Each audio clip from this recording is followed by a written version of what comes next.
நாம் வணங்கக்கூடிய ஐயனாருக்கு 2 மனைவியர், ஒன்று பூரணை மற்றொன்று புஷ்கலை அப்படின்னு சொல்லி வச்சுருக்காங்க. இந்த 3 ஐயனார்கள் இருப்பாங்க. அதில் 2 மனைவியரோடு இருக்கிறதாக சொல்லியிருப்பாங்க.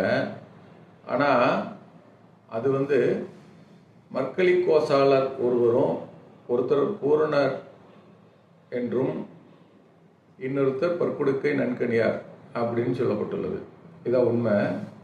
இந்த பூரணை புஷ்கலை என்பது இவங்க இந்த ஊழ்க பயிற்சின்னு சொல்லக்கூடிய மூச்சு பயிற்சியில் இடகலை பிங்கலை, வலது நாடி இடது நாடி, சூரியகலை சந்திரகலை அப்படின்னு பிரிக்கிறாங்க. அப்போ சுபகிரகங்கள்லாம் இடது நாசியில் ஓடும், பாவ கிரகங்களுடைய ஓரையில் இந்த மூச்சு காட்டு என்பது வலது நாடியில் ஓடும்.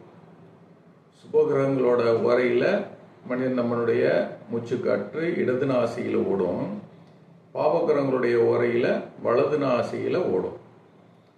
இந்த வலது நாசியில் ஓடுறத புஷ்கலை அப்படின்னு சொல்கிறாங்க. அதாவது பொற்கலை அப்படின்னா சூரியன் உதயமாகும்போது தங்கம் போல மின்னும் பொன், அதான் பொற்கலை அப்படிம்பாங்க. சூரியக்கலை தான் பொற்கலை. அப்போ இடது நாடியில் ஓடக்கூடியது பூரணை அப்படிம்பாங்க.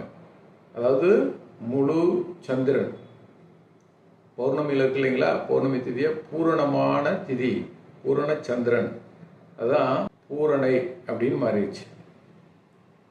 இதன் அடிப்படையில் தான் இந்த முருகனுக்கும் 2 மனைவியர்னு கொண்டு வந்துட்டாங்க. ஒன்று தெய்வ யானை, மற்றொன்று வள்ளி. தெய்வ யானை என்பது இந்த ஆசிவகத்துடைய சின்னம், அடையாளம், லோகோ. அது விநாயகர் ஒரு குட்டி யானையை ஒரு மேடையில் உட்கார வச்சிருப்பது. யானைக்கு 5 உறுப்புகள் இருக்கிறது, 4 கால்கள், ஒரு துதி. இது பஞ்சபூதத்தன்மை விளக்குவது. ஐங்கரன் என்று சொல்லக்கூடிய அது ஒரு வகையான, அதை பின்னால் பார்ப்போம். இதன் அடையாளமாக யானை சொல்லப்பட்டது.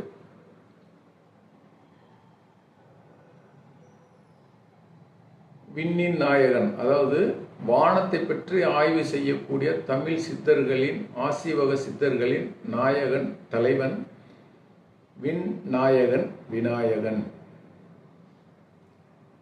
இத முருகனுடைய முதல் மனைவியாக தெய்வ யானை, தெய்வானை என்றானது.